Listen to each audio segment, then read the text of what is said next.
जो जिद करते हैं खुद से, अपनी सफलता के लिए नहीं, अपने माँ बाप से अपने शौक पूरे करने के लिए। एक लड़के ने अपने पिता से कहा, पापा मुझे नया मोबाइल चाहिए। पिता ने कहा, बेटा अभी कुछ वक्त रुक जा, फिर तुझे एक नया मोबाइल दिल दूंगा। बेटे ने कहा, आपके पास मेरे लिए कभी पैसे नहीं होते हैं, मेरे सब दोस्त अच्छे रहते हैं, किसी के पास कोई कमी नहीं है, केवल मेरे पास ही हर चीज की कमी होती है। पापा बच्चे पैदा करना बेहद आसान है, लेकिन उन्हें पालना बेहद मुश्किल, जब आप मेरी जरूरत पूरी कर ही नहीं सकते। तो क्या मतलब इस घर में रुकने का? मैं घर छोड़कर जा रहा हूँ। बेटा रुक जा, मेरी बात तो सुन, हम तुझे मोबाइल दिला देंगे। माता और पिता ने बेटे को रोकने और समझाने की काफी कोशिश की, लेकिन वो नहीं रुका। गुस्से में उसने बैग पैक किया और घर से निकल पड़ा। लेकिन घर से निकलते वक्त गलती से उसने अपने पिता की डायरी अपने बैग में डाल दी। पिता की आदत थी कि वह हमेशा डायरी लिखा करते थे और उनकी डायरी को छूने की परमिशन किसी को भी नहीं थी। लड़का घर से काफी दूर आ गया और थक कर बैठ गया। जब उसने वो डायरी देखा तो उसने सोचा, आखिर मिल ही गया खजाना। आज पता चल जाएगा कि मेरे पिताजी ने कहाँ दौलत छुपा रखी है और उन्हें किन किन लोगों से पैसे लेने हैं, और सारा का सारा लेखा झुका आज मुझे मिल जाएगा।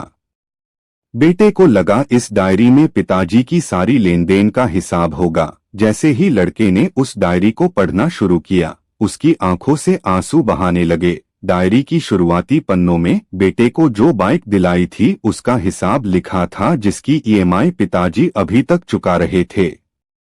दूसरे पन्नों में उसके कॉलेज की फीस और एडमिशन का कर्ज लिखा था कि इन लोगों को इतने पैसे वापस देने हैं।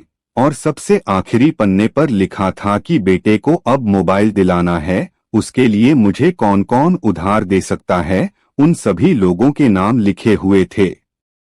बेटे ने जैसे ही सब पढ़ा वो पागलों की तरह रोने लगा और रोते रोते दौड़ता भागता घर आया। जैसे ही उसने घर आकर देखा तो उसके माता पिता एक कोने में बैठकर रो रहे थे। बेटा अपने पिता के पैरों में गिरकर रोने लगा कि पिताजी मुझे माफ कर दो। पिता ने कहा, बेटा तू मत रो, तुझे मोबाइल मिल जाएगा।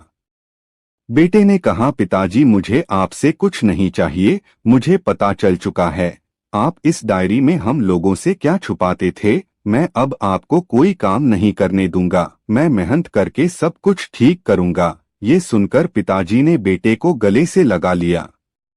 दोस्तों, माँ बाप अपना पूरा जीवन, अपनी पूरी खुशी अपने बच्चों के लिए कुर्बान कर देते हैं, लेकिन कुछ बच्चों को लगता है कि माँ बाप ने उनके लिए कुछ नहीं किया।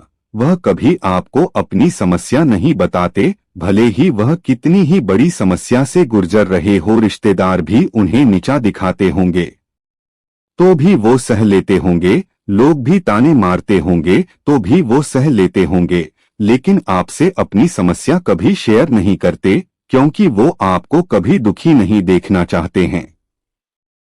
अब आपका फर्ज बनता है अपने माँ बाप को अच्छी तरह रखना और उन्हें सुख देना, ताकि वो भी अपने जीवन का बचा हुआ समय सुख में गुजर सके। यदि आप अभी भी नींद में सोए हो तो आप जग जाइए और अपने शौक पूरे करने पर नहीं, अपना करियर बनाने पर ध्यान दीजिए, क्योंकि अगर आप अपने माँ बाप के रहते कुछ नहीं कर पाए तो बाद में आप सोने का महल भी बना लोगे ना, उसमें भी आपको नींद नहीं आएगी। अपने जीवन में कुछ बेहतर कर लीजिए ताकि आपके माता पिता को उम्र होने के बाद भी काम ना करना पड़े। अगर कहानी अच्छी लगी तो इसे सभी के साथ शेयर कीजिए और अगर अभी तक लाइक नहीं किए हैं तो जरूर कीजिए। धन्यवाद।